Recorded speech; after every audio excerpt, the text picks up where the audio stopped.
A Ucrânia está fazendo estrago através da Europa, fazendo estrago dentro da Rússia através da Ucrânia, né? E a única solução que eu consigo ver para parar esse conflito é o governo russo soltar um artefato nuclear tático contra a Ucrânia, um ou alguns, né, para ver se para o conflito, senão não vai parar, porque a Europa não quer dar o braço a torcer que perdeu o conflito e a OTAN não aceita uma derrota com um país de terceiro mundo chamado Rússia. O Israel fizer isso, ele não vai ter defesa, não vai justificar. O americano fazer isso não tem cabimento, porque o Irã não ameaça os Estados Unidos militarmente. Então não tem fundamento, tá? Militarmente, agora o Irã não ameaça mais Israel. O Irã tem tecnologias que poderão ameaçar Israel, que seriam as usinas que foram destruídas. Então não justifica agora. Vamos lá, tu tocou num assunto aí muito interessante, hein, cara, que foi as armas nucleares as armas nucleares sul-africanas, né, que foi feito com Israel. Israel fez essas armas com a África, isso é verdade. E a África do Sul testou no Atlântico. E reza a lenda que essa arma foi testada, sabe aonde? No Ceará. Eu até comentei isso aí no podcast. Teve uma explosão em 1967, 57, alguma coisa assim no Ceará, sobre essa explosão nuclear. E até hoje, numa cidadezinha chamada Madalena, as pessoas sofrem com radiação nuclear e câncer advento desse tipo de evento. Cara, é muita história cabulosa, viu, rapaz? No dia de hoje não dá para fazer isso por causa da internet. É por isso que tem uns velhos aguardados, uns caras de pau. Temos que acabar com a internet, que esse negócio não dá certo, não. É impressionante. Armas miniaturizadas, a Rússia, a União Soviética fez vários modelos junto com o americano. Uma das modelos era uma tal de uma maleta nuclear, que a Rússia fez uma maleta nuclear de alguns quilotons, e a pessoa ia lá no local, programava, de modelo digital, deixava lá e ela arrastava aquele quarteirão todo, né, que arrasa quarteirão.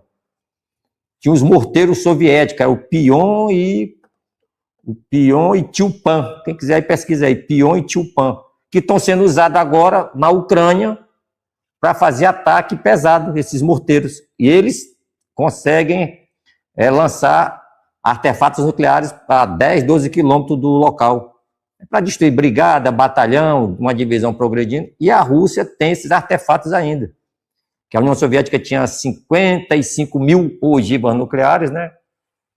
Mas ninguém sabia realmente contar quantas eram, porque tinha as maletas nucleares, bombazinhas para ser lançadas de paraquedas, por paraquedas. Um verdadeiro inferno. Eu sempre falo, a Rússia não destruiu tudo que tinha na União Soviética. Nem o americano também destruiu o que ele tinha. É bem capaz do americano ter destruído, mas eu não acredito que os russos tenham feito isso. Então, cara, é complicado, mas eu tenho medo da minha previsão, cara. A minha previsão, há 4 anos atrás, no Fala Glauber, a guerra da Ucrânia com a Rússia ia começar. Eu falei que ia ter guerra porque a Ucrânia ia atacar a região do Donbass, atacou, começou o conflito, e eu falei que no 5º tempo de guerra, que é o que a gente está entrando agora, a Rússia não ia ter mais condição de progredir, porque não compensa mais, ia soltar um artefato nuclear. Eu espero estar errado, tá? Mas se tiver uma explosão nuclear no planeta, não é Israel atacando o Irã, porque não tem necessidade.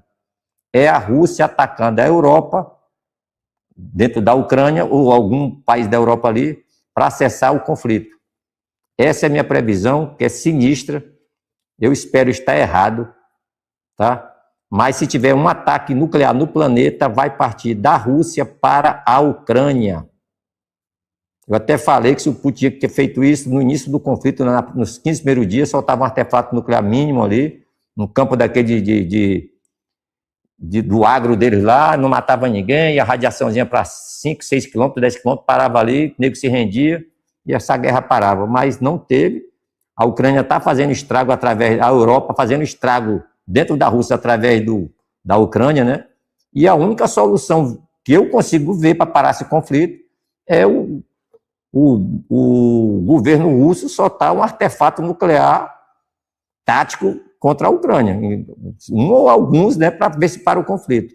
Senão não vai parar, porque a Europa não quer dar o braço a torcer que perdeu o conflito, e a OTAN não aceita uma derrota com um país de terceiro mundo chamado Rússia, que economicamente não é quase nada em relação à Europa, mas militarmente é superior em todas as frentes, né?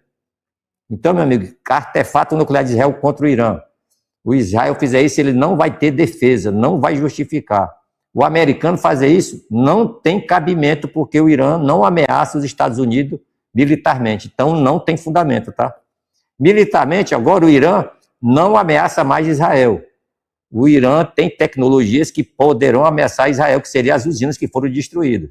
Então, não justifica agora fazer um ataque desse aí. Não vai ter defesa da ONU, nem do americano, nem de ninguém. Então, que vai ter ataque contra o Irã de novo, isso vai ter. Vai ser o terceiro tempo de conflito. Já teve o primeiro e o segundo agora.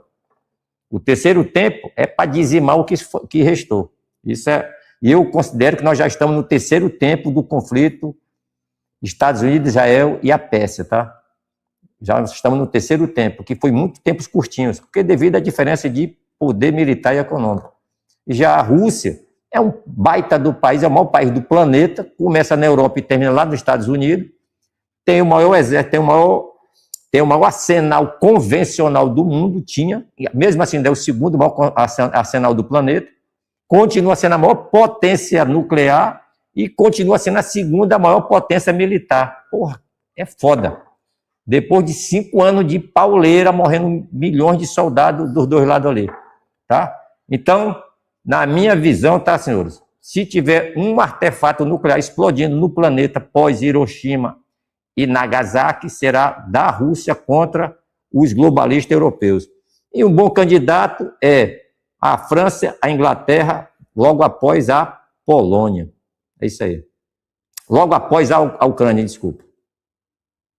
Aproveitar aqui e até te voltar uma pergunta, porque você falou uma questão curiosa sobre isso da Ucrânia, que naqueles primeiros 15 dias de ataque do Putin, ele poderia ter soltado uma bomba atômica, nuclear no caso, né, em algum ponto que não fosse matar as pessoas, mas ia deixar aquela questão nuclear ali no ar. Eu fiquei muito curioso.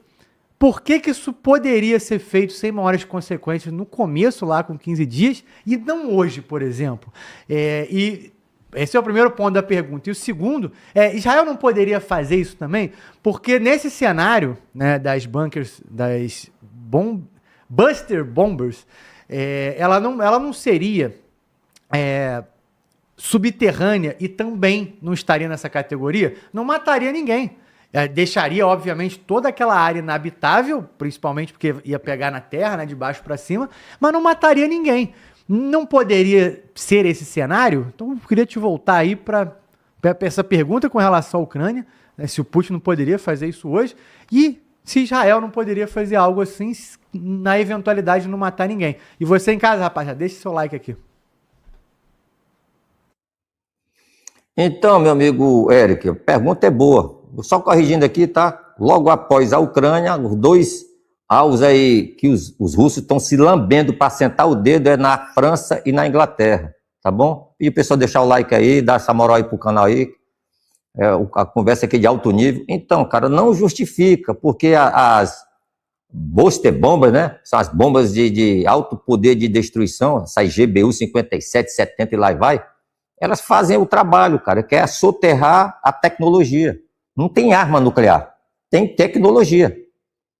Tipo assim, um exemplo, o Brasil tem um porta-aviões que pode fazer um ataque no americano. Ele não precisa soltar uma bomba lá na capital, ele vai destruir o porta-aviões, entendeu? Então, o princípio da física, cessado a causa, cessa o efeito. Se o problema era a usina nuclear, se destrói a energia nuclear, entendeu, Hélio? Então, não justifica Israel soltar um artefato nuclear no Irã, não justifica, mesmo ficando lá embaixo. Tem o lençol freático, tem radiação, a radiação, ela não é a radiação ela não é segurada porque tem muita terra. O reator nuclear, ele tem zircon, ele tem vários tipos de elementos especiais que fazem com que o átomo não atravesse a parede. A natureza não tem esse formato de sustentação, entendeu? Vai vazar sim, porque tem onde passa água, passa radiação. Entendeu? Então não justifica, cara, não justifica. Agora justifica Israel atacar a usina nuclear iraniana para destruir a causa do problema, para parar o efeito que é uma futura destruição do Estado. Isso é física, né, cara? Você pode levar a lei da física para a realidade. Então Israel não teria advogado nem ninguém defender em lugar nenhum se ele fizer isso, cara. Porque no início do conflito, Hezbollah, Hamas, Fatah, Houthis, Irã, Guarda Revolucionária, centenas de milhares de mísseis, Israel podia ter soltado um artefato ali que talvez o mundo aceitasse, tá? Eu vou soltar logo essa porra aqui para não ter retaliação. Não fez e preferiu se desgastar, perder dinheiro e tal, e destruir o poder militar iraniano.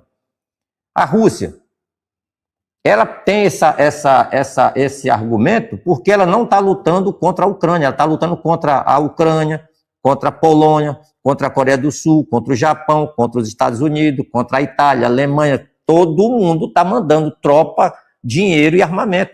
Os mísseis que atacam a Rússia são mísseis Taurus da Alemanha, são mísseis Tomahawk americano, são mísseis franceses, mísseis ingleses, entendeu? Então, todos os tipos de mísseis que a Europa tem ali, que é convencional, já jogou dentro da Rússia. Pô. E pela Constituição russa, e todo mundo sabe disso, se a Rússia sofrer um ataque em larga escala dentro da capital, os pontos lá sensíveis lá, é direito da Rússia fazer uma retaliação nuclear. Ainda não fez, eu também não entendi por que não fez, porque eu já falei e repito, se eu fosse o presidente russo, com o poder nuclear que eu tenho, eu teria feito isso logo nos 15 primeiros dias.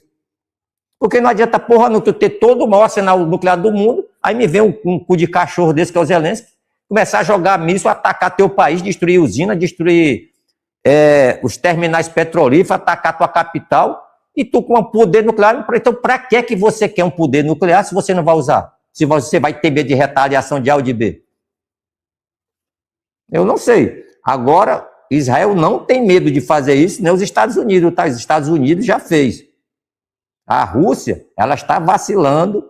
E outra coisa, e o Trump já falou, uma potência nuclear, você não deve provocar até a curva crítica ali, porque depois, quando o cara vê que não tem jeito, vai largar o dedo. E toda a guerra que você fez contra a Rússia, no caso da Ucrânia, não vai adiantar de nada se ela soltar um artefato nuclear. Ou seja, a Ucrânia lutou 5 anos para porra nenhuma e no final foi toda destruída por um único ataquezinho nuclear tático.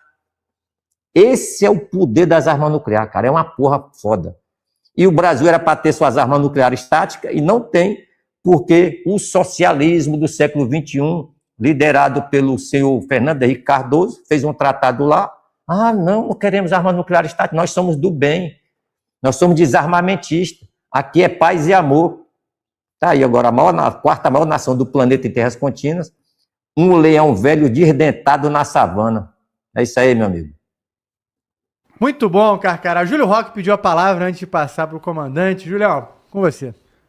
Bem, nós estamos falando da SADM. SADM é aquele artefato nuclear que eu falei anteriormente, né, que vai preso a um paraquedista. É uma arma nuclear tática de dimensões diminutas.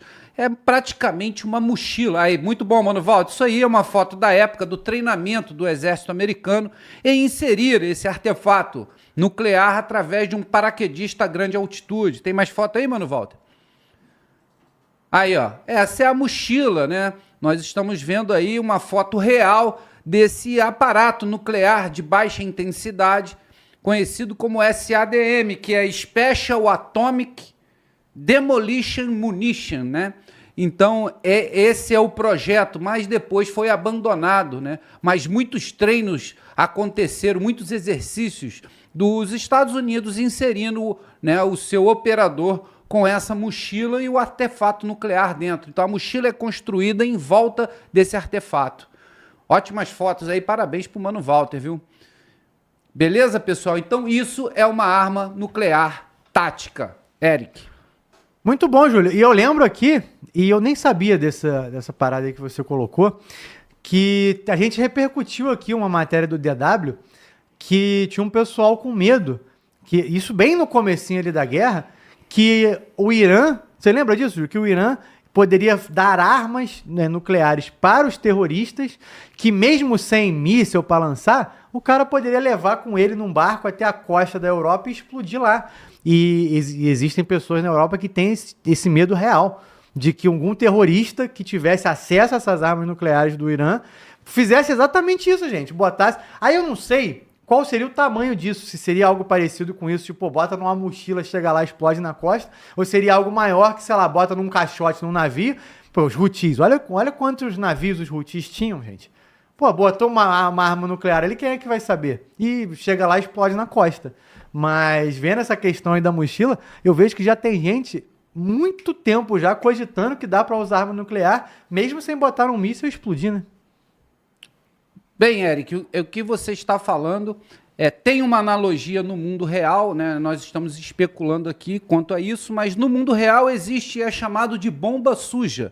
Nada mais é do que você levar um material explosivo junto com um material ou radiológico ou bacteriológico, que ao explodir, né, esse explosivo, você ia pulverizar essa contaminação radiológica ou essa contaminação biológica. E isso é uma arma que já vários países veem que é possibilidade dos terroristas fazerem. E nada mais justo, né? Um regime, né? O regime do Irã, que apoia terroristas de todas as maneiras, principalmente financiando, com certeza isso é uma possibilidade bastante real, Eric. Muito bom, Júlio, muito bom. Agora sim, Comandante Vilas Boas. Fala, Érico, o tema é bom, hein? Quando o tema é bom, vai e volta toda hora, né? Todo mundo quer falar porque tem coisa, né? Tem coisa a agregar, então acho muito bom. Então, assim, só para agregar algumas informações a mais sobre essa arma nuclear chamada tática, né?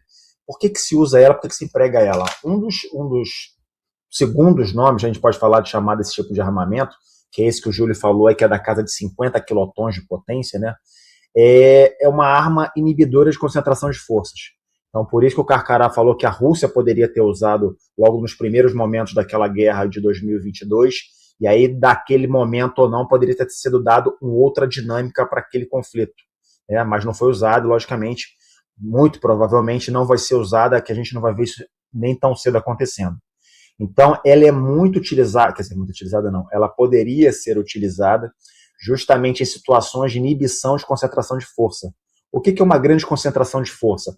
Essa concentração estratégica, que pode ser naval, pode ser aérea, pode ser de forças terrestres, que poderiam ser utilizadas porque se faria um ataque nuclear concentrado com uma potência pequena, mas com ganho ao ferido militar muito grande. Então, se a gente imaginar, por exemplo, em 1991, na Primeira Guerra do Golfo, quando ali na fronteira da Arábia Saudita com o Iraque, antes do ataque, praticamente 300 mil, 400 mil forças terrestres da coligação estavam estacionadas na fronteira, um armamento desse tipo poderia ter sido usado, e aí você, justamente de uma forma limitada, você pulverizaria a capacidade terrestre daquela força atacante antes do ataque acontecer. Pode ser utilizada também como contra fortificações. Só que aí já se linka, Eric, contra essa pauta que a gente pode falar se o Irã, o Israel usaria isso dentro do Irã. Eu acredito que seria muito difícil, porque apesar de todo o problema que seria arrastado, Israel seria arrastado dentro da comunidade internacional, porque não teria justificativa plausível para fazer esse tipo de coisa, as instalações nucleares, aí não aquela que a gente falou, mas Fordow, Natanz, aquelas que produzem, enriquecem urânio e desenvolve a tecnologia para a produção da bomba nuclear iraniana, elas estão enterradas. Então, esse tipo de armamento, ele tem a propagação da energia. Se você imaginar aquele cachimbo subindo, né, dá para ter a intenção que a energia ela se propaga na horizontal, na vertical, mas ela não tem capacidade de penetração.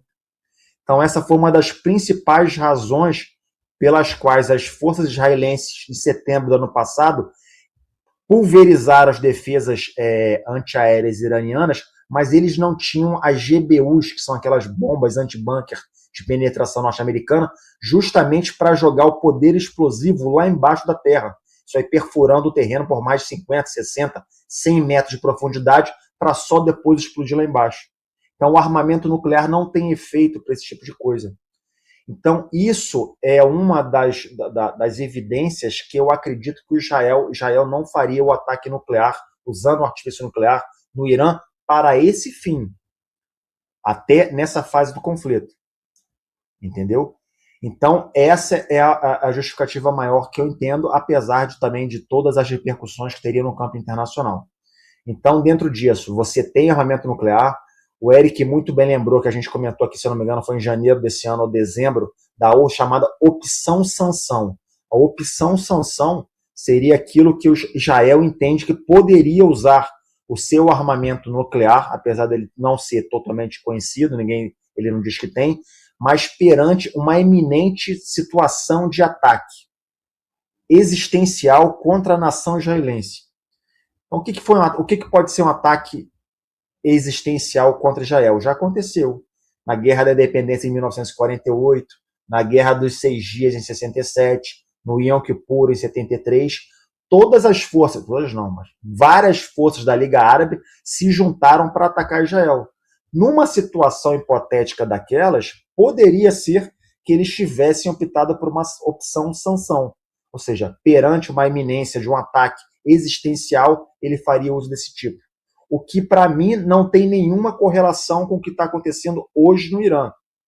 O Irã hoje não oferece, na minha opinião, dentro da situação do quadro político-militar, nenhuma ameaça existencial para o Estado de Israel. Pode ser que ofereça militar, de ataques, de drone, mísseis, isso sim, mas não existencial. Então, se fosse necessário, talvez já tivesse usado no passado. Por que não usaram, por exemplo, não usam na faixa de Gaza contra o Hamas? Né? Seria fácil, é uma faixa concentrada, você lançaria um artefato desse nuclear de pequenas proporções, você acabaria, por exemplo, com o Hamas. Só que junto, você eliminaria, neutralizaria, sei lá, centenas de milhares de cidadãos civis, crianças, homens, mulheres, todo mundo, que não tem nada a ver com isso. Então, o emprego disso é muito complexo. Então, a única nação que já fez o emprego de uma arma nuclear, como o Carcará colocou, foi os Estados Unidos, em 1945, contra Hiroshima e Nagasaki. Mesmo assim, 80 anos depois, até hoje, os Estados Unidos, muitas correntes ainda se perguntam se foi correto ou não foi correto. Isso perante a uma estimativa daquela época para a tomada do Japão, que os Estados Unidos sofreriam baixas da ordem de 1 milhão de soldados. Mas optou-se, foi feito o que a gente conhece do fato histórico, e de lá para cá a gente não tem conhecimento disso, apesar de que essas nações têm o armamento para o emprego de dissuasão. É isso que a gente tem hoje. Então, voltando ao início, eu não vejo que o Israel precise fazer o lançamento do artefato nuclear no Irã nessa fase do conflito, a não ser que houvesse uma escalada de crise assim, sem precedente, que algo muito novo acontecesse e que eles quisessem lançar contra uma população correndo o risco de vazamento de resíduo nuclear, rejeição nuclear e seja lá o que for. Mas nessa fase eu não vejo isso acontecendo, e aí isso tudo também só aconteceria dentro do que os Estados Unidos dissesse. Mas aí, voltando ao início dessa reportagem, que a gente acabou falando de nuclear e foi se perdendo um pouco na origem da reportagem, essa declaração do governo israelense, na verdade, que colocaria, está pronto para voltar aos ataques, levando o Irã à Idade das Pedras, é nada mais que uma réplica do que o próprio Donald Trump falou no começo desse mês de abril. Então, quem falou de levar os Estados Unidos, o Irã para a Idade das Pedras foram eles. Então, ele só está, eu acho, acredito, ele está replicando essa fala do Donald Trump justamente para dar uma chacoalhada nos Estados Unidos para falar, meu irmão, vamos de novo voltar? Você não falou que ia levar isso para a Idade das Pedras? Então, estou pronto para voltar. Só que a gente está na situação do cessar-fogo, as negociações estão paradas e a gente não sabe se os Estados Unidos está com disposição ou não para voltar aos ataques nesse momento. Pode ser que sim, pode ser que não, como a gente falou, que eles estejam ganhando tempo. Agora, quando isso já no Donald Trump falou, e agora o ministro israelense fala também, essa voltar à Idade das Pedras, na minha concepção, é um ataque contra as instalações de energia iranianas. Por que se fala Idade das Pedras? Porque não tinha luz. Pô. E no caso iraniano também não tem areia água. Porque se voltasse a fazer ataques contra as instalações críticas iranianas de água e de energia, aí sim a população que já não tem condições, já não tem acesso, voltaria realmente à Idade da Pedra. Então, ou quando eles falam esse tipo de coisa, para mim eles já estão dando um indicativo, que também não é novidade nenhuma que eles falam, de fazer ataques seletivos contra essas infraestruturas de petróleo, de água, de energia, que aí sim obteriam esse efeito desejado de trazer o Irã para a Idade das Pedras. mas isso tudo está nesse contexto, né, que a gente falou, do cessar-fogo, negociações que estão paradas, confusão em torno do Estreito de Hormuz, concentração de forças, que agora chegou o terceiro porta-aviões nuclear norte-americano, chegou na região, há um outro desbalanceamento de poder de combate, operações de minagem, de contra-minagem que estão acontecendo. Então, tudo isso está dentro desse contexto. E o que o Irã coloca agora, ele traz pressão para a negociação, porque ele está falando para os Estados Unidos, vamos lá, cumprir o que você falou, estou pronto para, apesar de que eu estou numa segunda frente de combate com o Líbano, lá com o Hezbollah, mas vamos voltar e acabar com essa história aí, porque já está durando demais. Essa é a minha leitura desse contexto todo, Eric.